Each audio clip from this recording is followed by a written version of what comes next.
চিৎকার কেন করছিস ওখানে বসে বসে? তুই চিৎকার করলে কি পুতুলটা ওখান থেকে লাফ কেটে তোর কাছে চলে আসবে? কুট্টুসটা পর্যন্ত বিরক্ত হয়ে চুপ করে শুয়ে পড়েছে। ভাবছে কি এই পাগল ছেলেটাকে নিয়ে আমি কি করব? মানে পাঠামো করার একটা সীমা হয়, সেই সীমা ফিমা সব ক্রস করে বেরিয়ে গেছিস তুই। আলাদা লেভেলের একটা পাঠা। দেখছে ওর দিকে। তুলে আন, তোকে গিয়ে ওটা কষ্ট করে তুলে আনতে হবে। তুই ভা করে চেঁচাবি কাঁদবি, তাহলে ও উঠে ওখান থেকে চলে আসবে না তোর কাছে। জীবনে কোনোদিন ওকে তুলে আনিসনি। এনেছিস কোনোদিন ওকে তুলে? মনে তো হচ্ছে না। কুট্টুস কুমার, ও পুতুলটাকে তুলে এনে দে তো, ও পারছে না। কি পারে ভগবান জানে। আবার গলা থেকে এইসব আওয়াজ কিসের? প্যাপা স্ট্রেট বসে আছে একদম। জানিস কত বড় তুই গর্ধব? তোল পুতুলটাকে।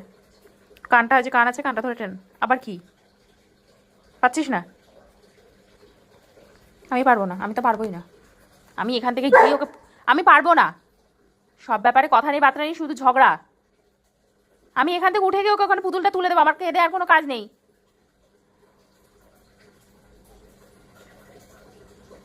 বসেই থাকবে চুপ করে ওখানে, আর হুকুম করবে খালি বসে বসে। কত নকশা দেখাবে দেখো।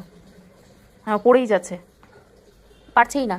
হ্যাঁ হ্যাঁ হ্যাঁ, আপনার সীমা হয় নকশা দেখানোর। তো কানে ধারে কি কানছে দেখি? তুই পড়ে আগে, তুই পড়, তারপর আমি কি ধরবো তোকে। আগে পড়ে যা, তারপর আমি ধরবো। হ্যাঁ তুই পড় আগে, আগে পড়ে যা, তারপর আমি ধরবো কি তোকে। ও পারছেই না একদম, কোনোদিন পারেই নি ওখান থেকে। আমি বললাম তো তুই পড়ে গেলে আমি ধরে নেবো। তুই পড়ে যে দেখি তুই কতটা পড়ে যেতে পারিস।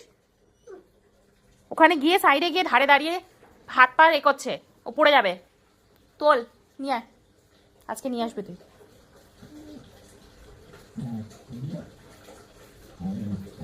ধরছে না, শুধু গ্যাগা গ্যাগা গু গু গু। হ্যাঁ আমি দেখছি, কর, পারবি। হ্যাঁ পারছিস, পারবি পারবি, কর, পারবি। বললাম না, পাঠানোর সব সীমা ক্রস করে বেরিয়ে গেছে ও। পারবি নে, তোল।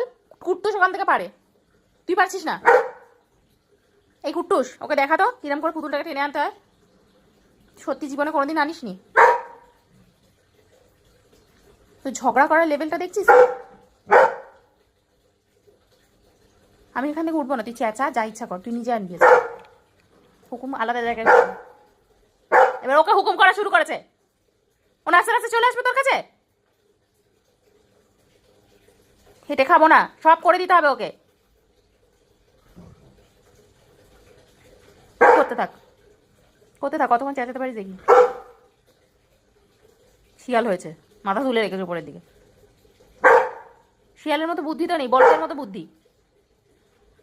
তুই যা, যা গিয়ে টেনে আন। আমি এখান থেকে যাবো, বালিশটা সরিয়ে দিয়ে আসবো যাতে তুই পড়ে না যাস। আমি দিতে পারবো না পুতুল, আমি বালিশটা সরিয়ে দিলাম। নে এখানে দাঁড়িয়ে নে, ওখানে দাঁড়িয়ে নে, চল শুরু কর, শুরু কর। বুঝতে পারছে না কি ধরবে। এতক্ষণ ও পারলো, তার মানে বালিশটা ওখানে রাখা যাবে না। এই আরেকজন যাচ্ছে ওকে হেল্প করতে, এতক্ষণ বসেছিল, বসে বসে নাটক দেখছিল।